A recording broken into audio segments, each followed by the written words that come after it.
Vandag se program word aan jou gebring deur Wildswinkel. Maklik, eerlik, direk. Welkom by ons donderdagoggend aflewering van Grootplaas. Arnold Lou van Murtec Marine gee vanoggend vir ons 'n insiggewende kykie in die wêreld van onderse kabel of liewer onderseese kabel en draad en hoe dit die landbou kan bevoordeel. Dan gesels Dr. Flippie Kloete van die Universiteit van die Vrystaat oor 'n belangrike databasis vir wild en Jaco Pretorius van Wildswinkel gesels oor wildversekering. Dit volg na die jongste landbounuus.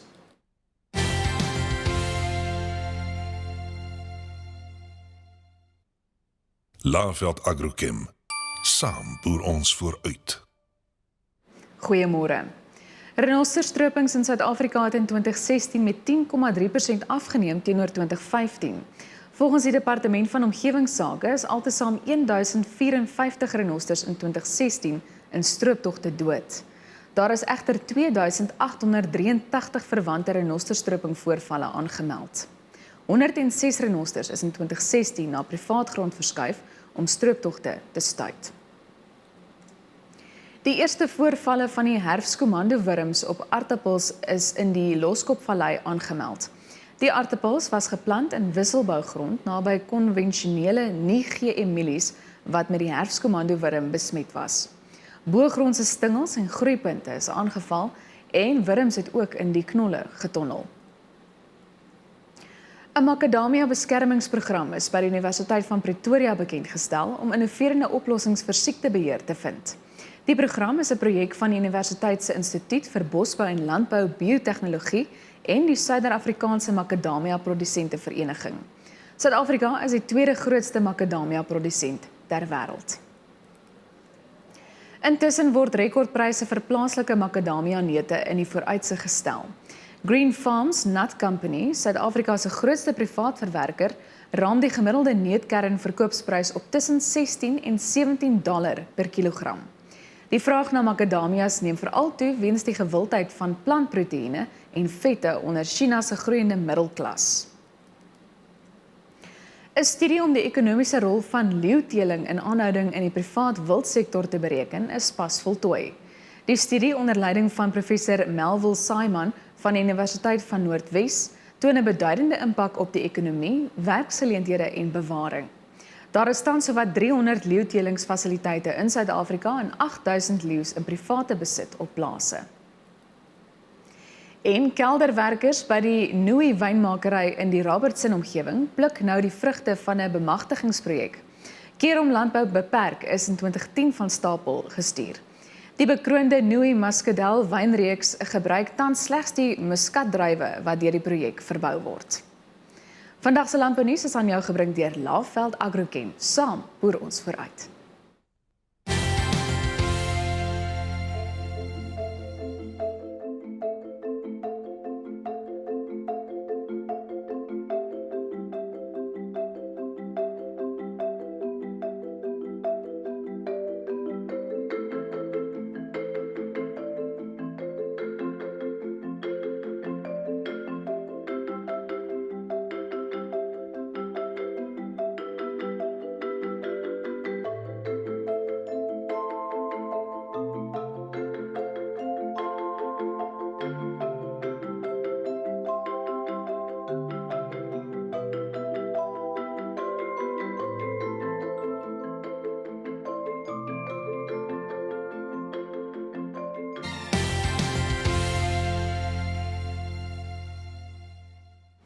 Draad en kabel is 'n onmisbare item op enige boer se plaas. Grootplaas het by Murtec Wire and Cable gaan inloer om te gesels oor hulle geskiedenis en produkte. Murtec Cable and Wire. Our innovation changes industries. Welkom by Murtec Cable and Wire. Murtec Cable and Wire word gerugsteun deur Murtec Marine wat in 1998 gestig is met die doel om ondersee telekommunikasiekabels wat nie meer in gebruik is nie volledig te herwin. Net so 'n bietjie agtergrond oor die ondersee telekommunikasiekabels. Baie mense is onder die indruk dat kommunikasie in die wêreld hoofsaaklik geskied met satelliete. Dit is egter nie die geval nie. Minder as 5% van kommunikasie vind plaas deur satelliete. 95% plus kommunikasie vind plaas met ondersee telekommunikasiekabels. Die hoofrede daarvoor is die tydsduur om 'n boodskap aan die ander kant te kry. Met 'n satelliet neem dit so plus minus 0.25 sekondes as gevolg van die afstand. Met 'n onderseekabel neem dit so plus minus 0.05 sekonde as gevolg van die feit dat die boodskap net die lengte van die kabel hoef te trek. 'n Goeie voorbeeld is tussen Kaapstad en Europa is die kabel plus minus 10.000 kilometer lank. Met 'n satellietboodskap moet die boodskap gemiddeld 50.000 kilometer trek. Murtek Marine het sy ontstaan te danke aan 'n boer van die Parelomgewing van Wyk van Niekerk wat toevallig in die laat 90s 'n veiling bygewoon het in die Kaapse hawe, waar onder andere 21 km onderseekabel van die ou SAT1 kabel aangebied is op 'n veiling, net so vinnig dis soos die kabel lyk. En nadat hy die goedere gekoop het, toe eindig die stuk kabel by hom op die plaas en na tyd toe hy en sy werkers op die plaas die kabel met handgereedskap uitmekaar uitgehaal. En toe hy nou die kabel klaar uitmekaar uitgehaal het, toe sien hy nou maar daar's heelwat koper in, daar's heelwat polyethyleen en staal in. Die staal kan 'n mens dalk weer gebruik ook op 'n plaas natuurlik. En so het hy 'n bietjie navorsing gaan doen en na hy sy navorsing gedoen het hy gesien wel daar's meer as een onderseekabel wat nie meer in gebruik is nie, wat 'n mens dalk kan optel. En so het hy sy broer François genader, die stigterslid van die Murtek groep, en hulle twee toe besluit maar hulle dink dis die moeite werd om 'n besigheid te begin. In 2007 het Murtek Marine die eerste kabel gekoop, die SAT1 kabel. In daai selfde tyd, die eerste fase was om masjiene te ontwikkel in die fabriek om die kabel meganies en in 'n omgewingsvriendelike manier te kan ontbondel.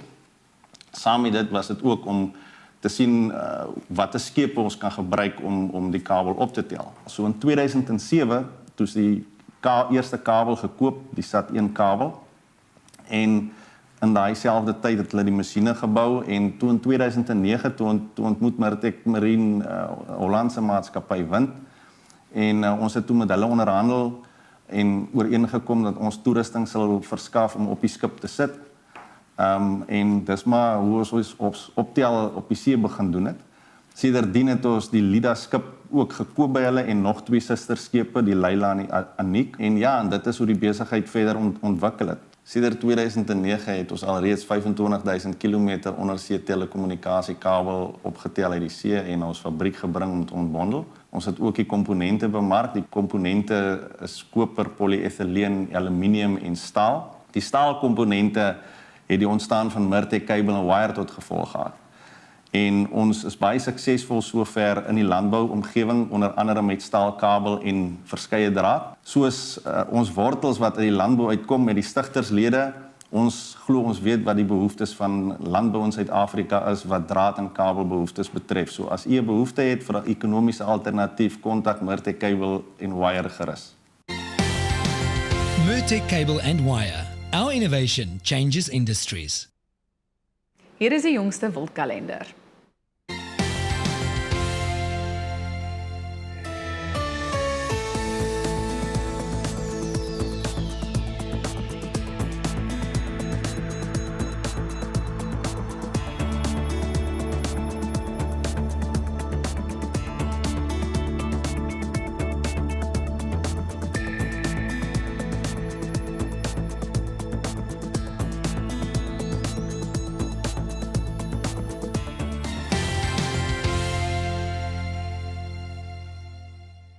Dr. Flippie Kloete van die Universiteit van die Vrystaat het onlangs by ons kom inloer om te gesels oor 'n databasis wat hulle vir wild ontwikkel het.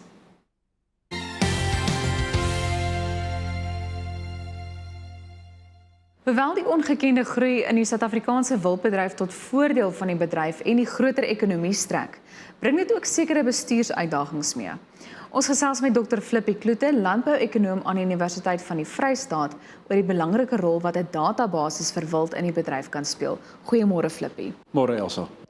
Net as 'n vertrekpunt, wat is die kommersiële wildbedryf se bydrae tot die land se ekonomie of die bruto binnelandse produk? Elsa, my siens is dit meer as 20 miljard rand per jaar.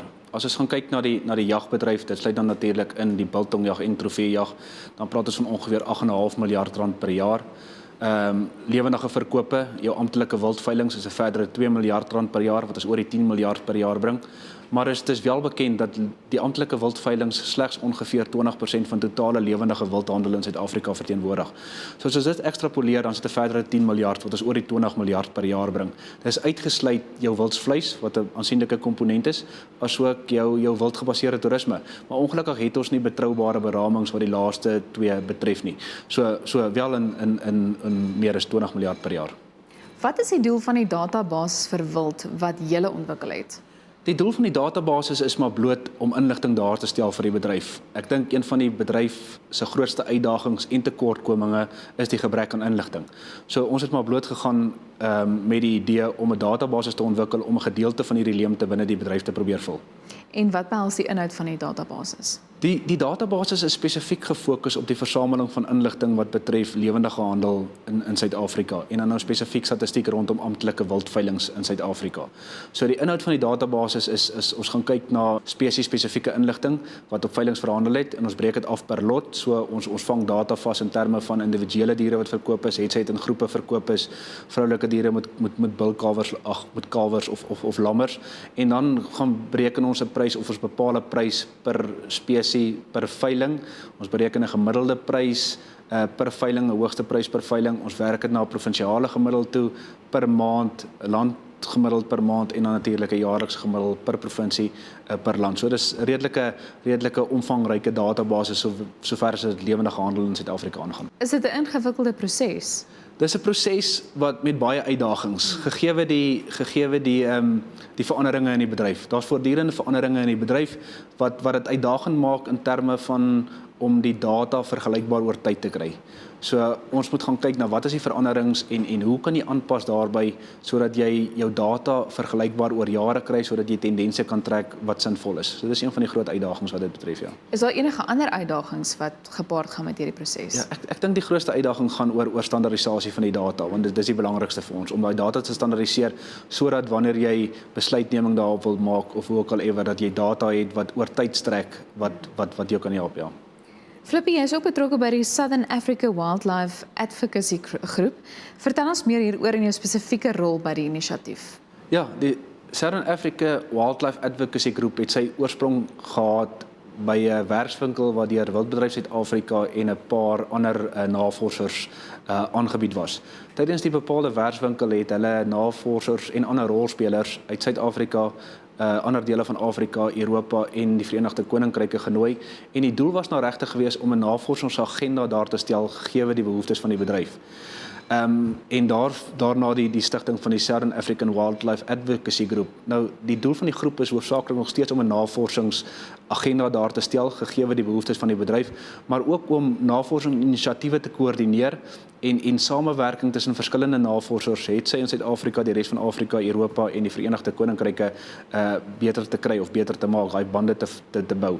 My spesifieke rol in die groep is om die ekonomiese navorsingsaspekte in samewerking met Dr. Andrew Taylor van Endangered Wildlife Trust te koördineer. Dit klink na 'n ongelooflike geleentheid ook, dink ek. En dit klink ook asof julle dan 'n baie goeie werk doen in daai verband.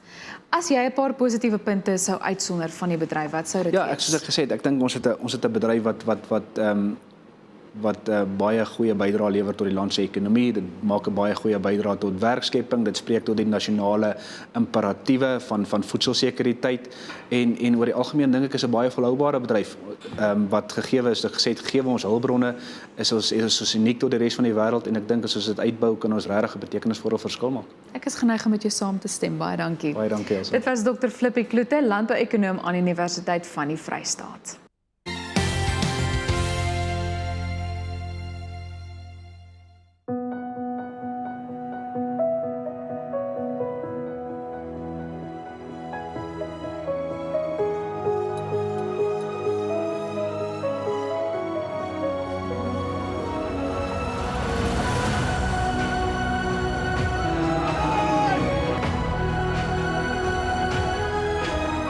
Here at $1,050,000 and going to close at $1 million.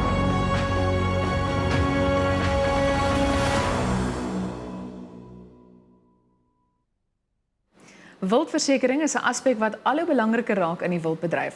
Jaco Pretorius, bestuurende direkteur van Wildswinkel Versekeringmakelaars, vertel ons meer oor die diens wat Wildswinkel in hierdie verband lewer. Goeiemôre en hartlik welkom hier by ons. Baie dankie, Elsa, is lekker om hier te wees. Jaco, verduidelik vir ons presies wie is Wildswinkel Versekeringmakelaars? Elsa, Wildswinkel Versekeringmakelaars is 'n onafhanklike been van Wildswinkel. Met al hulle nuwe uitbreidings, soos wat daar veilinge en voere is daar ook nou versekering. So ons is baie opgewonde om hierdie produk aan die mark bekend te stel. Also ek dink versekering het so 'n integrale deel geword van die wildsbedryf. En ek dink dit vorm deesdae deel van elke boer se risikobestuursplan. So Wildswinkel se uitbreiding na versekering was 'n redelike natuurlike stap geweest. Wat maak julle produk so uniek? Also innovasie is mos maar deel van Wildswinkel se DNA. So daar's 'n groep ongelooflike dinamiese mense by Wildswinkel en ons het toe saam met ons versekeraars sentriek het ons na die kliënt se behoeftes spesifiek tot versekering gaan kyk. En bo aan daai prioriteitslysie is definitief eise. So ons het 'n bitter aantreklike produk rondom bybetalings gaan bymekaar sit wat ons aan die mark kan bied. Om vir jou 'n voorbeeld te gee, ons het in die geval van 'n suksesvolle eis vir enige dier onder R1 miljoen is daar geen bybetaling nie. En ek dink dit gaan definitief uniek wees in die mark. Ek dink dit gaan baie waarde bied vir die kliënt. Eie aan Wildswinkel se lese van maklik, eerlik, direk. Kan ons ook nou sê jou versekering is ook maklik, eerlik en direk. Ons polisbewoording baie eenvoudig gaan skryf dat die boer nie kwaad kan raak vir enige snaakse fynskrif of snaakse gehede nie. Dis maklik vir hom om te verstaan. Alle makelaars is mos maar eerlik, dis vanselfsprekend. En dan direk, die kliënt werk direk met ons. Dis nie 'n inbelsentrum deur wie hy werk nie. Ons doen die onderskrywing direk, ons doen die eisehantering direk. Ons is direk saam met die boer betrokke soveel as moontlik op sy plaas om saam met hom sy risiko beter te kan bestuur. Nou moet 'n mens 'n Wildswinkel kliënt wees om dan nou dekking te kan kry. Also beslis nie. Nee, ons is soos wat ek gesê het, ons is onafhanklik. Ons doen besigheid op 'n armlengte basis met Wildswinkel. So geen Wildswinkel kliënt hy het altyd die keuse, hy gaan nooit geforseer word om 'n Wildswinkel versekeringsproduk uit te neem nie. En net so andersom ook, jy hoef nie 'n Wildswinkel veilingskliënt te wees om die versekeringsproduk te gebruik nie. Ons wil graag die produk bekendstel vir die hele mark en toeganklik maak vir die hele mark om te gebruik. Dit maak sin. Waar kan kliënte jou kontak? Also enige tyd van die dag. Ek dink die maklikste is al ons relevante dokumentasie is deur middel van Wildswinkel se webtuiste op die versekeringsblad beskikbaar waar hulle dit kan gaan aflaai. Julle kan my enige tyd e-pos op jaco@wildswinkelversekering.co.za of my kontak op my selfoon. Ons is mos maar altyd beskikbaar vir ons kliënte. En ek wil dan verder ook die mark daar buite uitnooi. Ek dink 'n goeie geleentheid is die 10de Maart by ons eerste bosveldveiling vir die jaar by ons lokaal in Bella Bella. Kom kyk gerus, kom uit soontoe, dit is altyd 'n wonderlike dag daarso. Kom kyk na die pragtige diere wat op die veiling aangebied word en ek is altyd daar. Kom gesels met ons, kom gesels met my oor die versekering, verstaan ons produk en ons nooi julle graag uit. Dis altyd 'n wonderlike dag daar. Net vinnig, vind julle dat eise aan die toeneem is of is dit moeilik om te sê?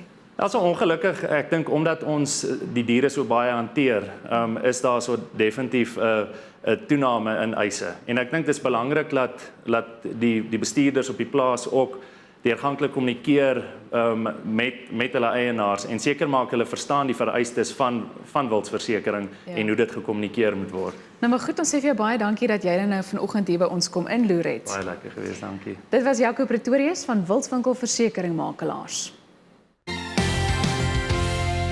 Wildswinkel, maklik, eerlik, direk. Besoek agriorbit.com om weer na die program te kyk en onthou om môreoggend om 5:30 weer die ketel aan te sit. Geniet die res van jou dag en bly ingeskakel vir die groot ontbyt om 6:00. Vandag se program is aan jou gebring deur Wildswinkel, maklik, eerlik, direk.